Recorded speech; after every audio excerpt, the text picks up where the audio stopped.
Welcome to the Hope Provider Training for Listening Skills.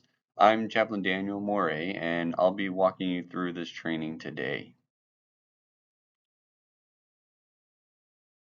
In this training, we're going to understand the concept of active listening, which is really what the training's about, and then respond positively to that concept. There's our 5 basic steps of becoming an active listener. Pay attention, show that you're listening, provide feedback, defer judgment, and respond appropriately. But before we get to those 5 steps, it's important for us to ask the question, why do we listen? I'm going to give you a moment just to ponder that question. Why do we listen? Now, listening is one of the most important skills that somebody can develop. How well you listen has a profound impact on your job effectiveness, on the quality of your relationships with other people. We also listen to obtain information, to understand. We listen for enjoyment. We listen to learn. And given all the listening that we do, wouldn't you think we'd be good at it? But in fact, most of us are not. Research suggests that we only retain 25 to 50% of what we hear. That means when you talk to your superiors, your colleagues, to customers, airmen, subordinates, or spouses for 10 minutes, they pay attention to less than half of the conversation. Clearly, listening is a skill that we can all benefit from improving. So, why is it? Let me ask you this then. Why is it beneficial for you to improve your listening skills? And especially as you enter into being a hope provider. Go ahead and take a moment to consider that.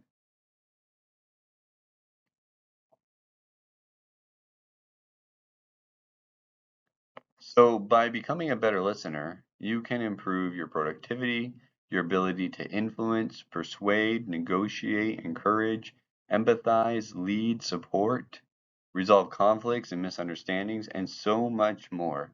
It's amazing how many conflicts could be uh, better cared for and resolved by simply providing a, some active listening to really get to the root cause of why the conflict exists to begin with, to have some empathy and some vulnerability that will make it possible for people to open up about what's really going on, and that can bring resolution to a conflict.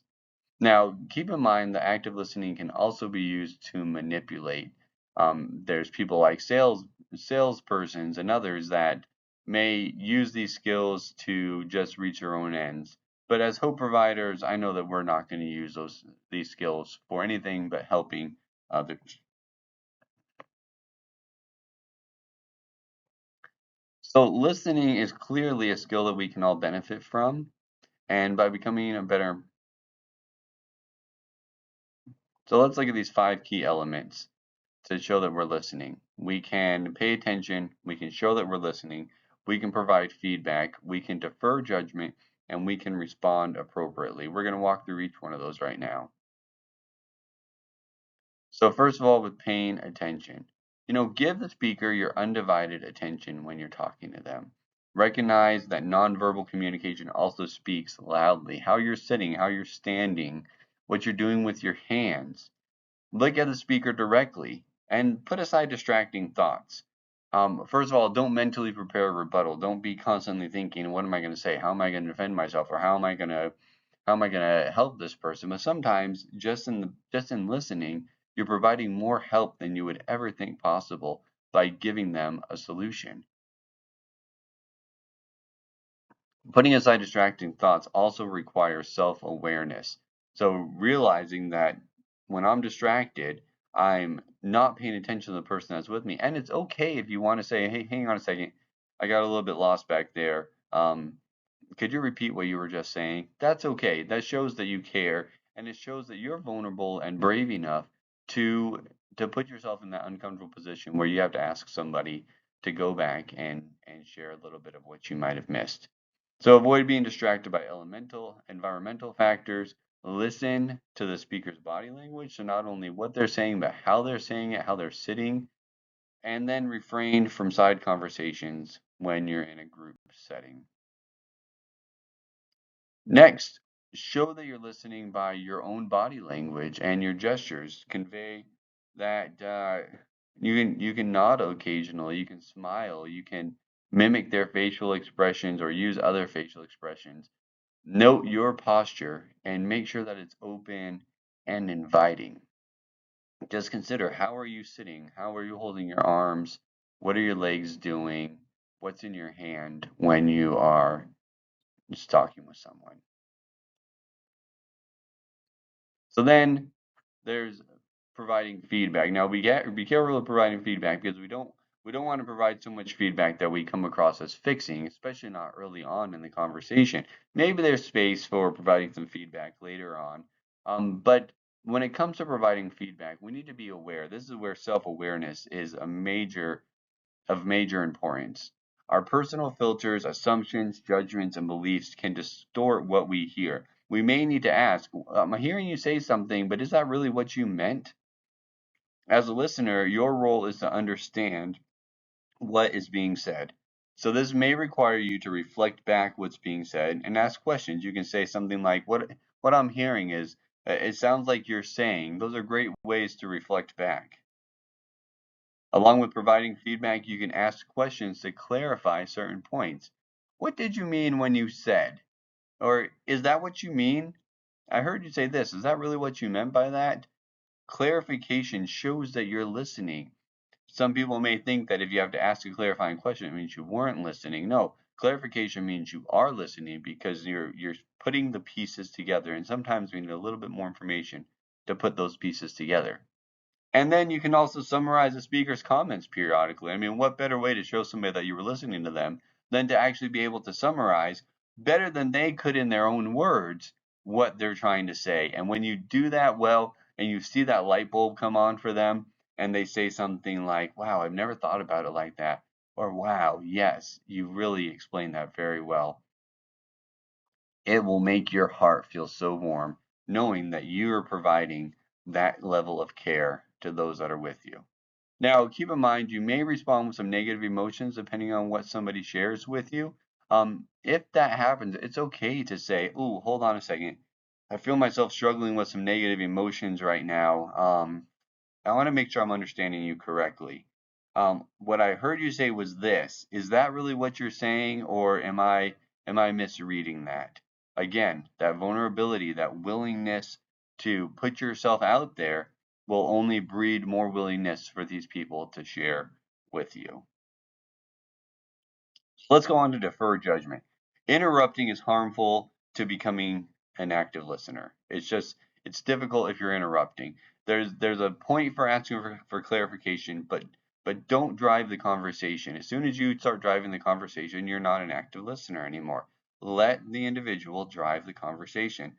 It frustrates the speaker and limits full understanding of the message when you're judgmental. Um, so just allow the speaker to finish and don't interrupt with counter arguments. Let them say what they have to say, because they may be going somewhere with this that is not where you're expecting them to go. So let them talk. And then respond appropriately. Active listening is a model for respect and understanding. Respect and understanding. You're gaining information and perspective as you listen. You add nothing by attacking the speaker or otherwise putting him or her down. Be candid, be open, and be honest in your response. Now, if you do want to provide some feedback, you could try something like the "Have you considered?" Have you considered going to this place? Have you considered talking to this person? Have you considered trying this or trying that? By giving them that opportunity, you're asking them to consider an idea that you may have had without actually telling them this is what they need to do. This works great in all levels, to just say, hey, have you considered this or have you considered that? And as you do that, you're going to find that people are much more willing to listen to your ideas and recognize that you actually were listening along the way. So in summary, pay attention, show that you are listening, provide feedback, defer judgment, and respond appropriately. The bottom line is treat the other person like they would want to be treated. Give them that time. If you've ever had somebody really listen to you, you've ever had the opportunity to sit down with somebody where they really gave you some strong moments of attention and active listening, and they've helped you walk through something or work through something that's been on your mind for a long time, it's amazing as you see them struggle alongside you, knowing that there's somebody there with you as you walk through that. And for you as hope providers to be able to give that gift to those that you are providing care for, it's one of the best things that you could possibly give to somebody. I want to just finish up with something from AFI 1-1. It says that emotional intelligence, and this is under the section on leading people. So there's two keys for leading people, and that's emotional intelligence and communication. Look at what emotional intelligence says. Exercises self-awareness, manages their own emotions effectively, and demonstrates an understanding of others' emotions, and appropriately manages relationships. Communication also articulates information in a clear and timely manner, both verbally and non-verbally, through active listening and messaging tailored to the appropriate audience. Did you notice that when it talks about articulating information in a clear and timely manner, active listening is part of articulating? When we think about articulating, we say we articulate is me talking. I'm articulating as I'm talking. But what this AFI is saying is that no, communication and articulating actually requires active listening. So if you want people to hear you, your ability to hear them and understand them is going to be a powerful gift that you can give to them.